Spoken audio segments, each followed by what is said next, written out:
Hello students, complete পাওয়ার সিস্টেমের আজকে আমরা শুরু করছি 6 নম্বর লেকচার। লাস্ট লেকচারে কি ডিসকাস করেছি সেটা অলরেডি ডিসপ্লে করা রয়েছে। Comparison between solid and liquid fuel. আমরা সলিড অ্যান্ড লিকুইড ফুয়েলের মধ্যে লিকুইড ফুয়েলের ব্যবহার করবার টেন্ডেন্সি আমরা বেশি দেখতে পাচ্ছি, যদিও আমরা সলিড ফুয়েলের ব্যবহারই বেশি দেখি। টেন্ডেন্সি বেশি, তার কারণগুলো আমরা এখানে ডিসকাস করেছি। Liquid fuel is better compare to the solid fuel, yet we eager to reduce, we are eager to use or we are insisted to use solid fuel. Okay, that discussion I have finished. Today's discussion is importance of electrical energy, why we prefer to use electrical energy. তাহলে আজকের topic we can write in such a way why we prefer to use electrical energy.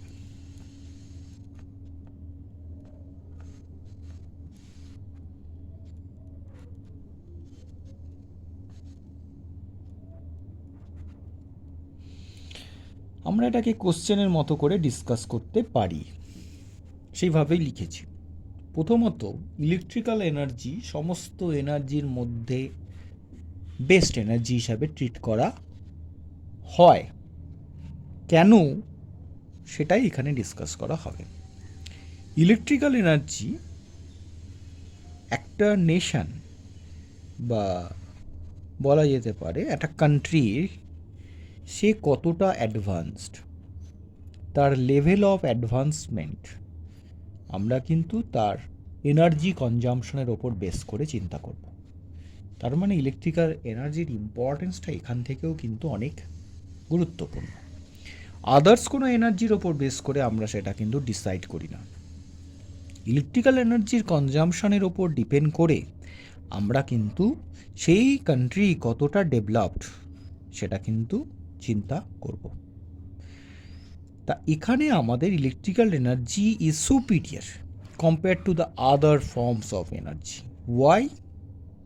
ওকে, কেন? Y?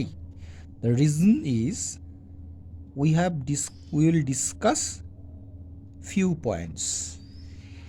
ওকে, এই পয়েন্টগুলো আমরা যখন discuss করব তার একটু ইলাবোরেট আমি করব, কিন্তু এখানে খুব শর্টে লিখব যাতে তোমাদের কোনো কোশ্চেন অ্যান্সার করতে খুব একটা অসুবিধা না হয়। কারণগুলোর মধ্যে প্রথম কারণ হচ্ছে কেন আমরা প্রেফার করি, সেটা প্রথম কারণ হচ্ছে কনভেনিয়েন্ট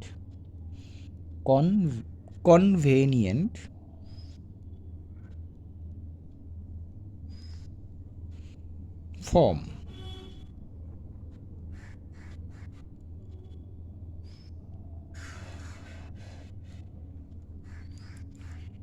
ইলেকট্রিক্যাল এনার্জির ফর্মেশনটা খুব কনভেনিয়েন্ট। কেন কনভেনিয়েন্ট ফর্ম? কারণ এখানে এই এনার্জি থেকে আমরা খুব সহজে আমরা অন্য কোনো এনার্জিতে কনভার্ট করতে পারি। মানে conversion from this energy to other form is easy. Conversion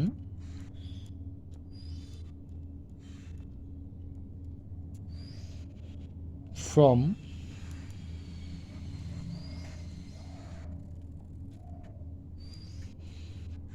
electrical energy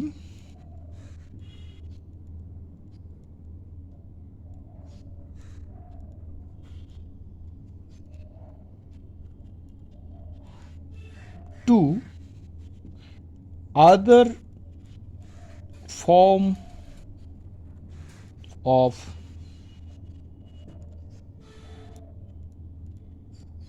energy is easy or convenient.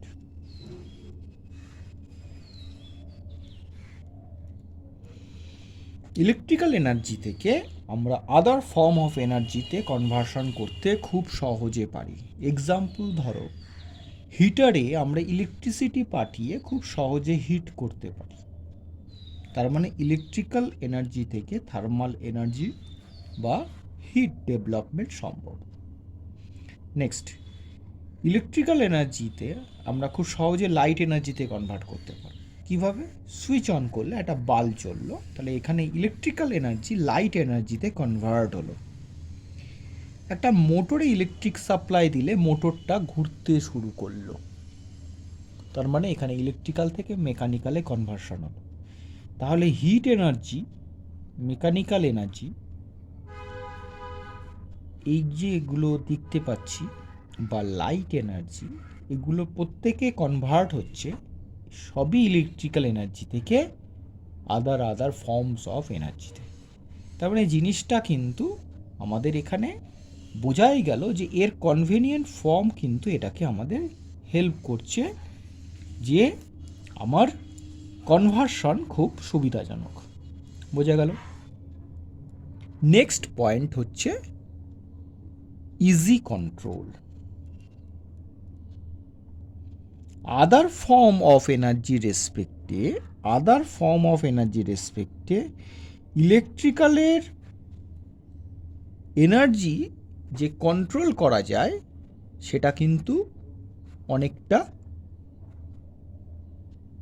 সুবিধাজনক। কেন ইজি কন্ট্রোল? কেন? যেমন দেখো, ঘরের ভিতরটা অন্ধকার ছিল, সুইচ অন করলে লাইট জ্বলে গেল, সুইচ অন করলে ফ্যান চলতে শুরু করলো, তুমি বেরিয়ে গেলে লাইট অফ করে দিলে। তাহলে দেখো কত সহজে তুমি ঘরটায় অন্ধকারে আলো, আর আলো থাকলে সেখানটায় সেটা সুইচ অফ করে অন্ধকার, এই যে কন্ট্রোল, এই যে ইজি কন্ট্রোল, সেটা খুব সহজে করতে পারি। এটা খুব লিনিয়ার লেভেলে বললাম। আর একটু কঠিনে যাই, যেমন ধরো একটা মোটর, সুইচ অন করলে মোটরটা আস্তে আস্তে করে চট করে স্পিড আপ হলো, সুইচ অফ করলে আস্তে করে থেমে গেল। আবার ভোল্টেজ ভ্যারিয়েশন করে তুমি স্পিডটাকে নিজের ইচ্ছে মতো করে বা ইউজিং সাম মেকানিজম, তোমরা অলরেডি করেছো, ল্যাবে করেছো, speed control of DC shunt motor, সেখানে আমরা কিন্তু খুব সহজ স্পিডটাকে কন্ট্রোল করতে পারি by variation of electrical energy. তার মানে ইজি কন্ট্রোল, তার মানে এই ধরনের মেশিনে, মানে এই ধরনের এনার্জি কন্ট্রোল করাটা খুব সিম্পল। ঠিক আছে, মানে ইজি কন্ট্রোল কেন? হিয়ার controlling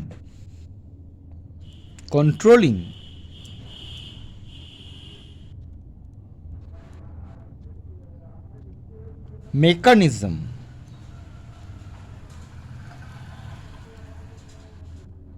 কি হতে পারে? স্টার্টিং। আর কি হতে পারে? Speed control.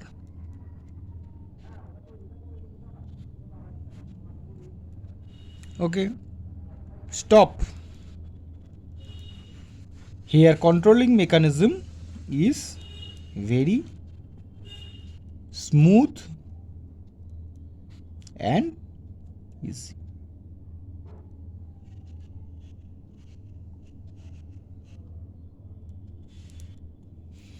ইজি কন্ট্রোল বোঝা গেল? First point, second point, third point বলছে ফ্লেক্সিবিলিটি। হায়ার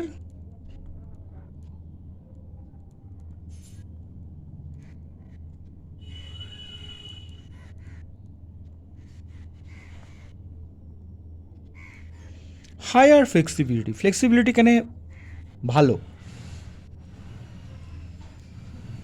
ফ্লেক্সিবিলিটি ভালো কথার অর্থ কি? ফ্লেক্সিবিলিটি ভালো মানে কি? ফ্লেক্সিবল হওয়ার অর্থ কি?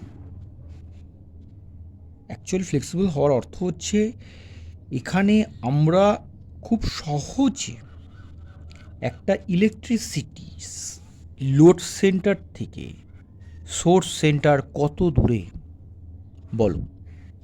একটা জেনারেটিং স্টেশন প্রথম দিন আলোচনা করেছি by using block diagram, the power system explanation.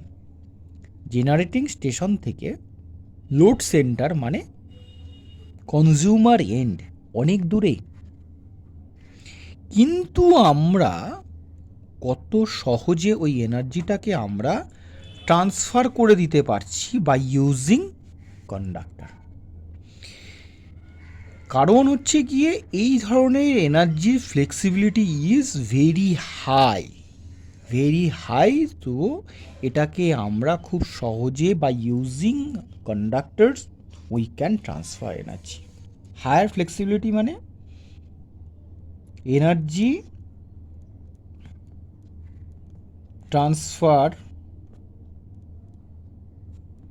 from source end to load end by using two conductors. দুটো কন্ডাক্টরই আমরা করে ফেলতে পারছি।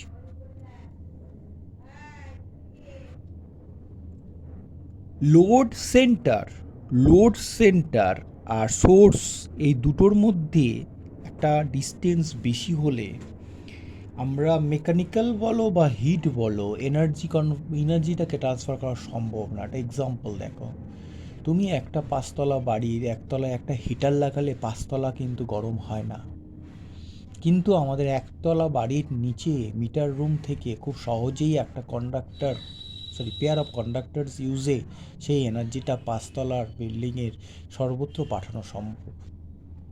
So it is quite flexible. এক্সাম্পলটা মনে রেখো, তাহলে সবসময় চলবে। 4 নম্বর, চিপনেস।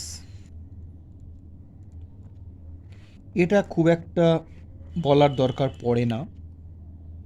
এনার্জি ট্রান্সফরমেশন, এনার্জি কনভার্সন এখানে কিন্তু অনেক বেশি ইজি এবং খুব cheap, economical.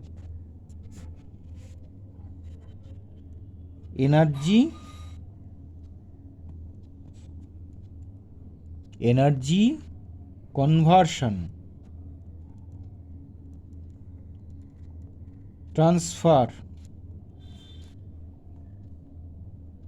is most economical.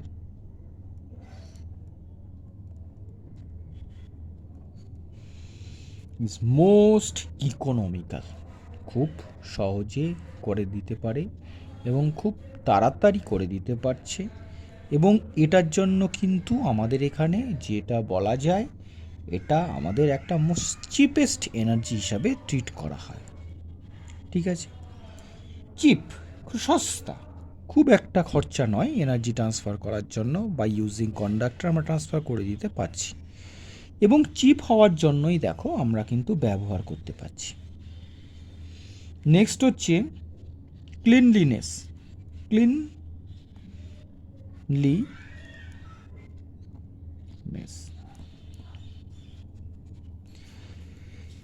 এই ধরনের এনার্জি যখন আমরা ইউজ করি, it is not effect the environment. Okay, এটা কোনো পলিউশন কিন্তু তৈরি করে না। ওকে, এই ধরনের এনার্জির যে effect, it is free from smoke, gas and other environmental effect. It is free from all environmental effects.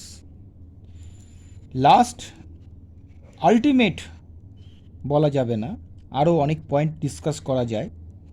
High efficiency, which type of efficiency? Transmission.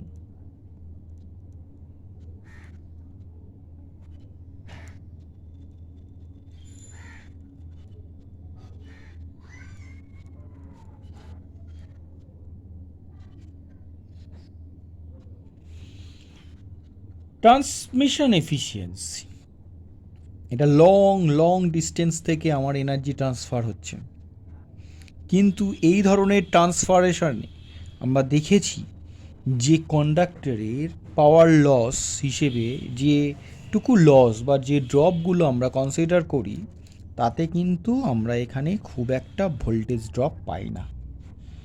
Transmission efficiency এখানে কিন্তু সবসময় বেশি। ওকে, এবং এটা convenient distance cover bye bye losing very small energy. ওকে, long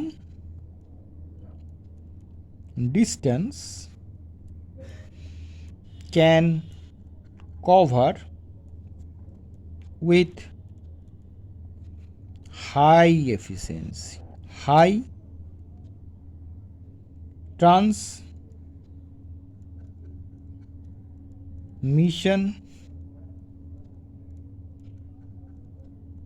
efficiency.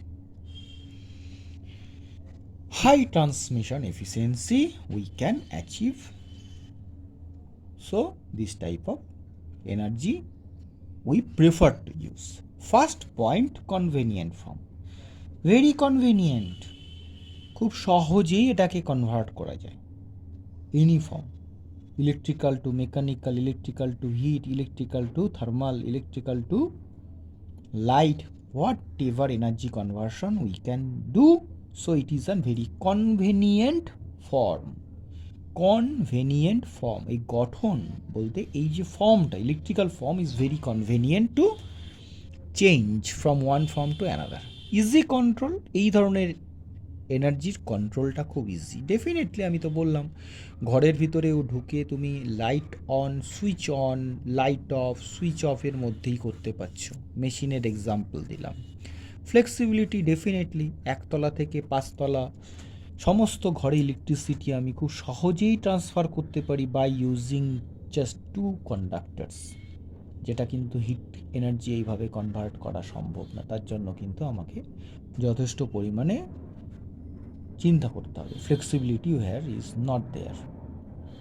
চিপনেস, এই এনার্জিটা সবচেয়ে cheap, সেই জন্য আমরা অল পারপাস আমরা ইউজ করি। কমার্শিয়াল, ডোমেস্টিক, ইন্ডাস্ট্রিয়াল সমস্ত পারপাসে আমরা ব্যবহার করি। ক্লিনলিনেস, ডেফিনেটলি এই ধরনের এনার্জির কিন্তু পরিবেশকে কখনো এফেক্ট করে না। Environmental effect is very less, কারণ এখানে কোনো রকম স্মোক বা কোনো gas at the time of transmission will not be there. এনার্জিতে, এই ধরনের এনার্জিতে আমরা কিন্তু পাই না। মাথায় রাখবে, at the time of generating স্টেশনে কিন্তু এই কথাটা প্রযোজ্য নয়।